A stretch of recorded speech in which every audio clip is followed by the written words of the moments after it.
भारतीय संविधान के अंतर्गत जो चैप्टर 6 है, देशी रियासतों का भारत में विलय, काफी इंपॉर्टेंट है और इससे संबंधित हम लोग ग्रुप डिस्कशन को करेंगे। बताइएगा कि देशी रियासतों को भारत में सम्मिलित करने के लिए सरदार वल्लभ भाई पटेल के नेतृत्व में कौन सा मंत्रालय बनाया गया था? गृह मंत्रालय, रियासती मंत्रालय बनाया गया था। ठीक है। अच्छा, बताइएगा कि जूनागढ़ रियासत को किस आधार पर भारत में मिलाया गया? जनमत संग्रह के आधार पर। जूनागढ़ रियासत को भारत में जनमत संग्रह के आधार पर मिलाया गया था। यहाँ मामला ये था कि वहां का जो शासक था मुस्लिम था और बहुसंख्यक जनता जो थी हिंदू थी। ठीक है।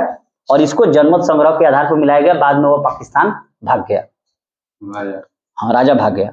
हैदराबाद को रियासत जो थी उसको किस आधार पर मिलाया गया? पुलिसिया कार्रवाई के द्वारा हैदराबाद को मिलाया गया था। और जम्मू कश्मीर रियासत को विलय पत्र के आधार पर मिलाया गया। ठीक है। तो रियासतों को भारत में सम्मिलित करने के लिए किसके नेतृत्व में रियासती मंत्रालय बनाया गया था? वल्लभ भाई पटेल के। और देशी रियासतों को भारतीय संघ का अंग बनाने में निम्न में से किसने महत्वपूर्ण भूमिका निभाई थी?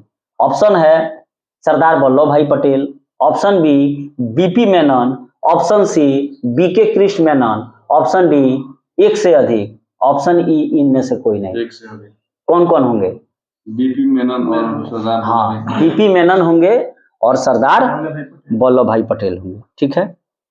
और बीके कृष्ण मेनन जो थे, बीके मेनन चीन युद्ध में जो भारत के रक्षा मंत्री थे, 1962 में जो भारत चाइना युद्ध हुआ था उसमें रक्षा मंत्री बीके कृष्ण मेनन थे। और ये जो बीपी मेनन है ये भी वायसरायों के संवैधानिक सलाहकार थे। हालांकि देखा जाए तो भारतीय संविधान सभा के संवैधानिक सलाहकार कौन थे? बीएन राव थे। उसके अलावा बीपी मेनन भी वायसराय के संवैधानिक सलाहकार थे। तो देशी रियासतों का भारत में विलय से संबंधित प्रश्न को हमने पढ़ा। अच्छा, बताइएगा कि भारत में वर्तमान में कितने राज्य हैं? 28। और कितने केंद्र शासित प्रदेश हैं? 8 हैं। ठीक है।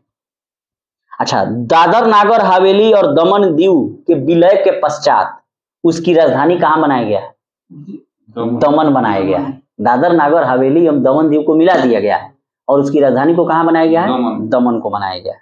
ठीक है। अच्छा, इंडिया क्या है? राज्यों का संघ है कि क्या है? राज्यों का संघ है। ठीक है। अच्छा, बताइएगा कि आपातकाल जो भारतीय संविधान में लिया गया है किस देश से लिया गया है? जर्मनी के वीमर संविधान से। ठीक है। और राष्ट्रपति को मौलिक अधिकार संबंधी जो शक्तियां हैं कि वो आपातकाल के दौरान उसे रोक सकता है, बैन लगा सकता है, ये किस देश से लिया? जर्मनी से लिया। जब जर्मनी से आपातकाल लिया गया है तो ये भी तो राष्ट्रपति का अधिकार उसी से लिया जाएगा। अच्छा, सर्वोच्च न्यायालय का परामर्शी न्याय निर्णयन, यानी कि सर्वोच्च न्यायालय जो अनुच्छेद 143 के तहत आई लव यू कहेगा, मतलब राय देगा राष्ट्रपति को, ये किस देश से लिया गया? कनाडा से लिया गया है। और कनाडा से ही अवशिष्ट शक्तियां केंद्र के पास होगी, ये भी लिया गया है। संघात्मक विशेषताएं भी कनाडा से लिया गया है। लेकिन संसदीय विशेषाधिकार किस देश से लिया गया? ब्रिटेन से। बहुत अच्छा। और संसदीय शासन प्रणाली भी ब्रिटेन से लिया गया।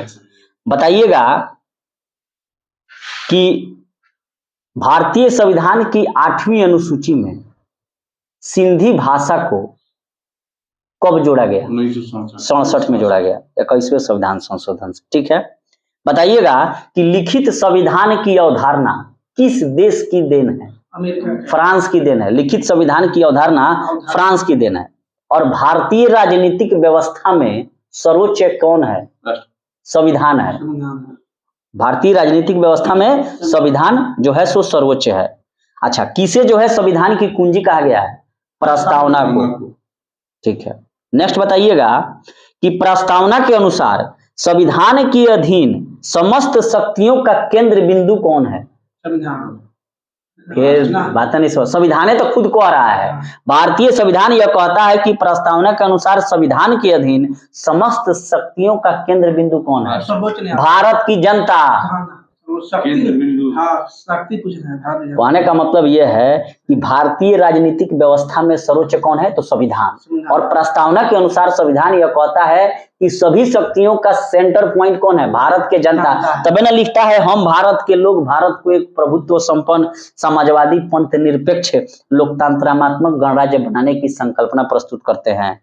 यहाँ एक और प्रश्न है कि किस संविधान संशोधन द्वारा भारतीय संविधान में समाजवादी पंथ निरपेक्ष और राष्ट्र की अखंडता शब्द जोड़े गए। ये इतना भी यही प्रश्न है जिसका जवाब नहीं है। 42वें संविधान संशोधन 1976 द्वारा।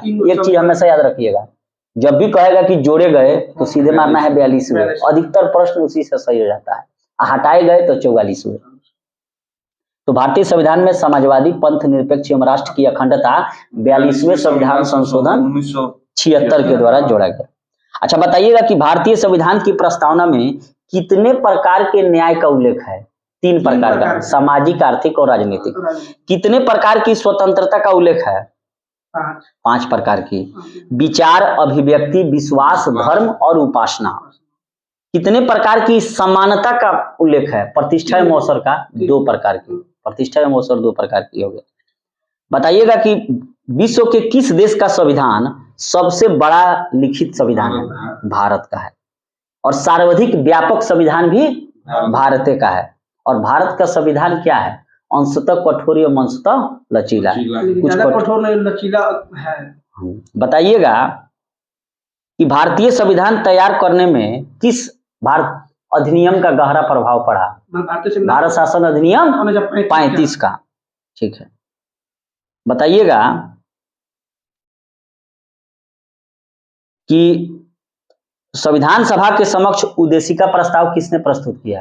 उद्देशिका तो जवाहरलाल नेहरू के द्वारा। कब प्रस्तुत किया गया?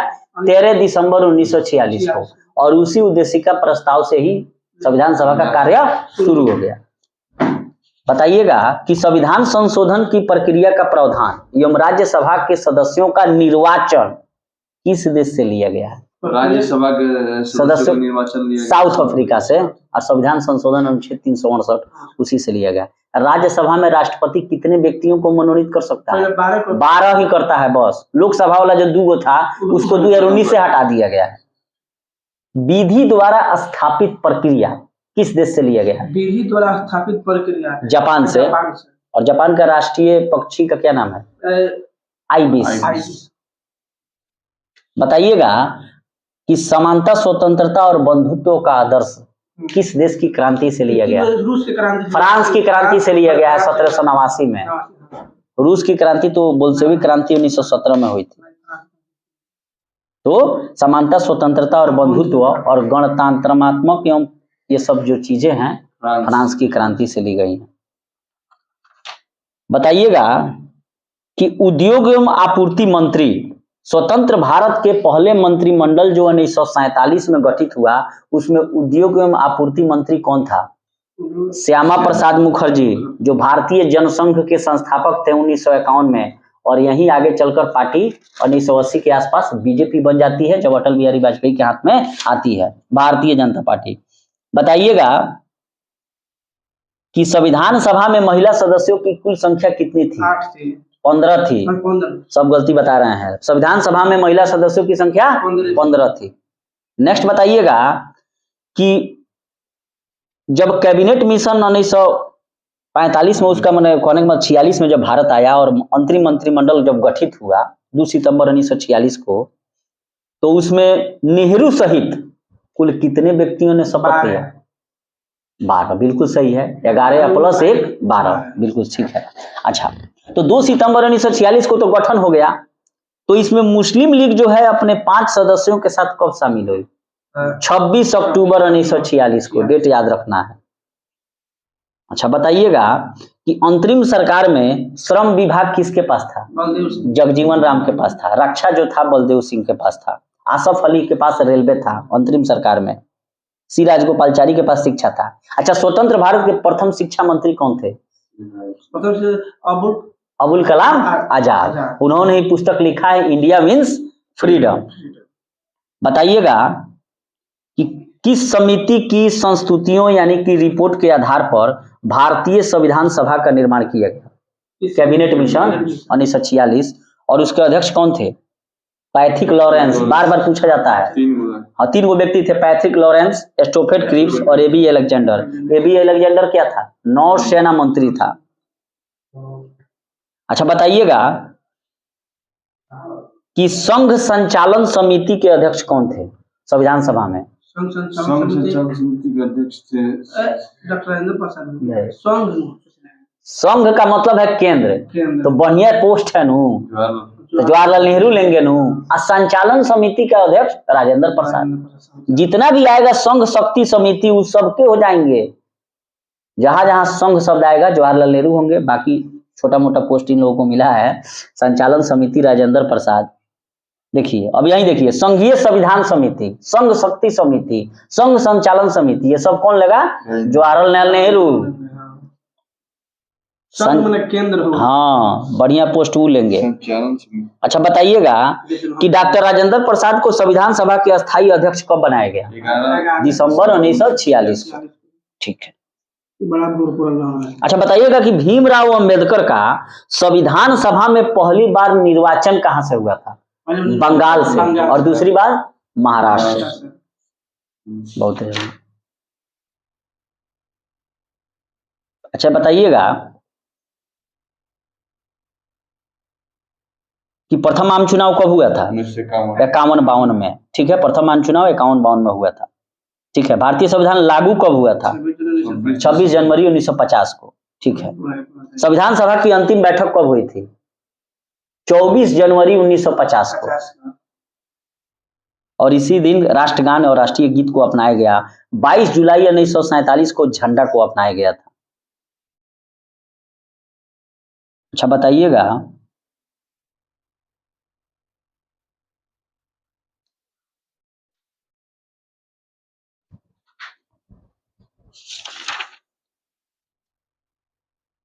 मौलिक अधिकारों की सुरक्षा के लिए व्यक्ति उच्च न्यायालय जा सकता है किन किन अनुच्छेदों के तहत?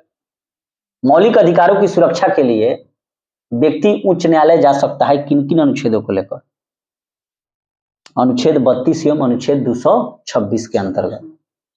ठीक है। संवैधानिक उपचारों का अधिकार किस अनुच्छेद में है? अनुच्छेद 32 में है, और इसे ही भीमराव अंबेडकर द्वारा भारतीय संविधान की आत्मा कहा गया था।